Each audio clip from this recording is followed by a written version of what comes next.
Today we will learn problem with software project and stakeholder as well as project control cycle. Let's roll on the screen. First of all, we will learn problem with software project. Following common experience problem in here. প্রথমত poor estimate and plan.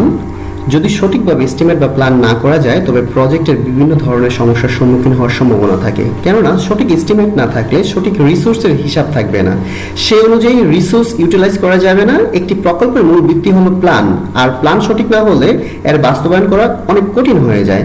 তাই সম্পূর্ণ software প্রজেক্টটি কিভাবে run করবে সেটির জন্য একটি পরিপূর্ণ plan থাকতে হবে। Then lack of quality standard and measure. Software প্রজেক্টের কোয়ালিটি যদি সঠিকভাবে মেনটেন না করা হয় এবং সেটি যদি পরিমাপ না করা যায় তাহলে সফটওয়্যার প্রজেক্টের বিভিন্ন ধরনের সমস্যার সম্মুখীন হতে হয়, যা পরবর্তীতে ইতিবাচক প্রভাব পড়তে পারবে।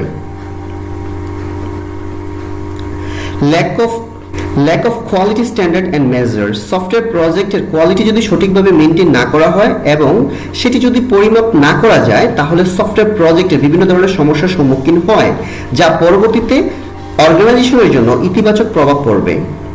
Lack of guidance about making organization decision. প্রাতিষ্ঠানিক সিদ্ধান্ত গ্রহণের ক্ষেত্রে যদি সঠিক গাইডেন্স না থাকে তাহলে সেক্ষেত্রে সফটওয়্যার প্রজেক্ট ভেস্তে যেতে পারে। পাশাপাশি প্রতিষ্ঠানের জন্য দীর্ঘমেয়াদী ক্ষতির সম্ভাবনা থাকে, তাই প্রপার গাইডেন্স থাকাটা অত্যন্ত জরুরি। Then lack of technique to make progress visible. যদি প্রগ্রেস প্রতিনিয়ত ভিজিবল না হয় সেক্ষেত্রে সঠিক সময়ে সঠিক সফটওয়্যার রান করা খুব কঠিন হয়ে যায়, তাই প্রতিনিয়ত মনিটরিং এর মাধ্যমে প্রগ্রেস ভিজিবল করতে হবে। Then poor role definition. Who does what. কে কি করবে এবং কার জন্য কি কাজ সেটি স্পষ্ট হতে হবে, অন্যথায় কে কি করবে সেটি নিয়ে একটি ধোঁয়াশা তৈরি হয়, মূল কাজটি বিলম্বিত হতে পারে, তাই সফটওয়্যার প্রজেক্টটি ব্যাহত হতে পারে। তাই যার যার ওয়ার্ক রুল স্পেসিফাই করে ক্রিস্টাল অ্যান্ড ক্লিয়ার করতে হবে। পরবর্তী বৈশিষ্ট্য ইনকারেক্ট সাকসেস ক্রাইটেরিয়া। সঠিক সফলতার মাপকাঠি নির্ধারণ না করতে পারলে সফটওয়্যার প্রজেক্টের প্রগ্রেস অনুধাবন করা যাবে না। শুধুমাত্র অর্থের মাপকাঠিতে সাকসেস নির্ধারণ করা সমীচীন হবে না। প্রতিষ্ঠানের দীর্ঘমেয়াদী সুনাম এবং ব্র্যান্ড ধরে রাখতে হলে সাকসেস নির্ধারণ করতে হলে ব্র্যান্ডিং ইস্যুটাও সামনে মাথায় রাখতে হবে। Then lack of training. পর্যাপ্ত প্রশিক্ষণের ব্যবস্থা না থাকলে সফটওয়্যার প্রজেক্ট বাস্তবায়ন বিলম্ব হতে পারে। যেমন যে প্রজেক্ট ইমপ্লিমেন্ট করা হবে সেই টেকনোলজি সম্পর্কে কর্মীরা যদি এক্সপার্ট না হয় সেক্ষেত্রে ট্রেনিং এর ব্যবস্থা করাটা অত্যন্ত জরুরি। পরবর্তী বৈশিষ্ট্যটি হলো ডেডলাইন প্রেসার। সফটওয়্যার প্রজেক্ট সুন্দর এবং ইফেক্টিভভাবে ডেলিভারি না দিতে পারার অন্যতম একটি কারণ হচ্ছে ডেডলাইন প্রেসার।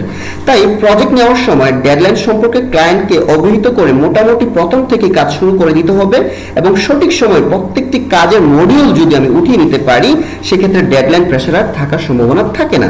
আর ডেডলাইন প্রেসার না থাকলে শেষ সময়ে গিয়ে কাজের খুব একটা প্রেসার হয়ে যায় না, যাতে করে হচ্ছে সম্পূর্ণ প্রজেক্টটি খুব সুন্দর এবং সাবলীলভাবে বাস্তবায়ন করা যায়। অন্য একটি প্রবলেম সাধারণত রেজ হয়ে থাকে, সেটি হচ্ছে চেঞ্জিং সফটওয়্যার এনভায়রনমেন্ট। সফটওয়্যার প্রজেক্টটি যে এনভায়রনমেন্টের কথা চিন্তা করে ইমপ্লিমেন্ট করা হয়েছে সেই এনভায়রনমেন্টটি পরিবর্তন হয়ে গেলে তখন সফটওয়্যার সঠিকভাবে কাজ নাও করতে পারে। এটি একটি বড় চ্যালেঞ্জও বটে। এবং narrow scope of technical expertise.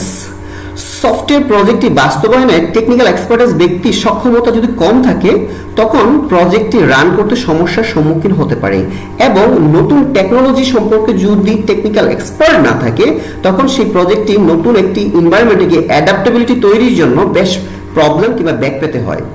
এবং ল্যাক অফ কোয়ালিটি কন্ট্রোল।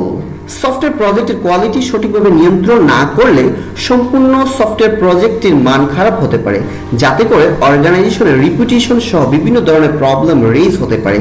তাই ল্যাক অফ কোয়ালিটি কন্ট্রোল এই বিষয়টি খুব জোর দিতে হবে যাতে করে কোয়ালিটির ব্যাপারে কোনো ধরনের আপোষ না হয়। পরবর্তীতে আমরা জানবো stakeholder of a project. আসলে একটা প্রজেক্টের স্টেক হোল্ডার কারা? Stakeholder are those with any interest in your project outcome. They are typically the member of the project team, project manager, executive and project sponsor, customers and user. সাধারণত প্রজেক্টের সাথে সংশ্লিষ্ট ব্যক্তি, team member, manager, executive, customer এবং ব্যবহারকারী কিংবা যাদের এই প্রজেক্টটি নিয়ে ইন্টারেস্ট আছে এরা সবাই স্টেক হোল্ডারের অন্তর্ভুক্ত। There are three types of stakeholder.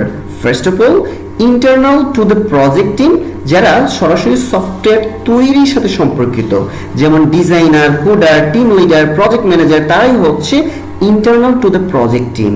Then external to the project team but within the same organization, যারা সফটওয়্যার প্রজেক্ট তৈরির সাথে সম্পর্কিত না কিন্তু সেম অর্গানাইজেশন, যেমন অর্গানাইজেশনের অ্যাকাউন্ট সেকশন বা অ্যাডমিন সেকশন, তাই হচ্ছে external to the project team but within the same organization. Then external to both the project team and the organization, আর যারা সরাসরি সফটওয়্যার প্রজেক্টটি তৈরির সাথে সম্পর্কিত না এবং সেম অর্গানাইজেশনও না, বাহিরের কেউ তাদেরকে external to both the project team and the organization বলে। এর পরবর্তীতে আমরা জানবো প্রজেক্ট কন্ট্রোল সাইকেল। এটি খুব গুরুত্বপূর্ণ একটি পার্ট। আমরা জানি কোনো একটি প্রজেক্ট কিন্তু রিয়েল ওয়ার্ল্ড থেকেই গৃহীত হয় এবং প্রকল্প সাধারণত কোনো একটি সমস্যা সমাধানের নিমিত্তেই কিংবা কোনো একটি এক্সিস্টেন্স সিস্টেমকে আপডেট করার জন্য গ্রহণ করা হয়।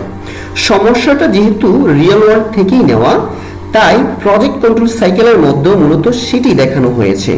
সর্বপ্রথম প্রকল্প বা প্রজেক্টের সমস্যা সমাধানের জন্য রিয়েল ওয়ার্ল্ড থেকেই ডাটা সংগ্রহ করা হয়, আপনারা স্ক্রিনে দেখতে পাচ্ছেন, এবং এই কালেক্টেড ডাটা সমূহকে ডাটা প্রসেস করা হয় যাতে ইনফরমেশন তৈরি হয়। আমরা জানি প্রসেসকৃত ডাটাকেই ইনফরমেশন বলা হয় এবং এই ইনফরমেশনের উপর ভিত্তি করেই ডিসিশন অর প্ল্যান মেক করা হয়। তাছাড়া ডিসিশন অর প্ল্যান কিন্তু অবজেক্টিভ অনুযায়ী গৃহীত হয়ে থাকে।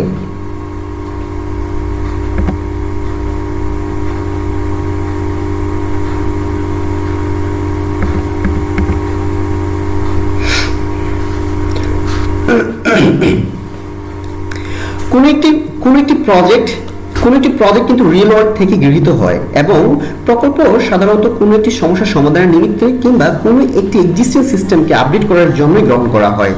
সমস্যাটি যেহেতু রিয়েল ওয়ার্ল্ড থেকেই নেওয়া হয়, তাই প্রজেক্ট কন্ট্রোল সাইকেলের মধ্যেও মূলত সেটি দেখানো হয়েছে। সর্বপ্রথম প্রকল্প বা প্রজেক্টের সমস্যা সমাধানের জন্য রিয়েল ওয়ার্ল্ড থেকে ডাটা কালেক্ট করা হয়, আপনারা স্ক্রিনে দেখতে পাচ্ছেন, এবং এই কালেক্টেড ডাটা সমূহকে ডাটা প্রসেস করা হয় এবং যাতে ইনফরমেশন তৈরি হয়। আমরা জানি প্রসেসকৃত ডাটাকেই ইনফরমেশন বলা হয় এবং এই ইনফরমেশনের উপর ভিত্তি করেই ডিসিশন বা প্ল্যান মেক করা হয়। তাছাড়া ডিসিশন অর প্ল্যান কিন্তু অবজেক্টিভ অনুযায়ী গৃহীত হয়ে থাকে। এর মানে ইনফরমেশন এন্ড অবজেক্টিভ অনুযায়ী ডিসিশন মেক হয়ে থাকে, আর এই ডিসিশন এন্ড প্ল্যান অনুযায়ী প্রজেক্ট মডেল তৈরি হয়ে থাকে। মডেল তৈরি হয়ে গেলে সেটিকে ইমপ্লিমেন্ট করা হয় এবং ইমপ্লিমেন্ট হয়ে গেলে সেই প্রজেক্ট পুনরায় রিয়েল ওয়ার্ল্ডের সমস্যা সমাধানের বা অ্যাকশনের জন্য ছেড়ে দেওয়া হয়। এভাবে একটি প্রজেক্ট কন্ট্রোল সাইকেল কাজ করে থাকে। আপনাদের সবাইকে ধন্যবাদ।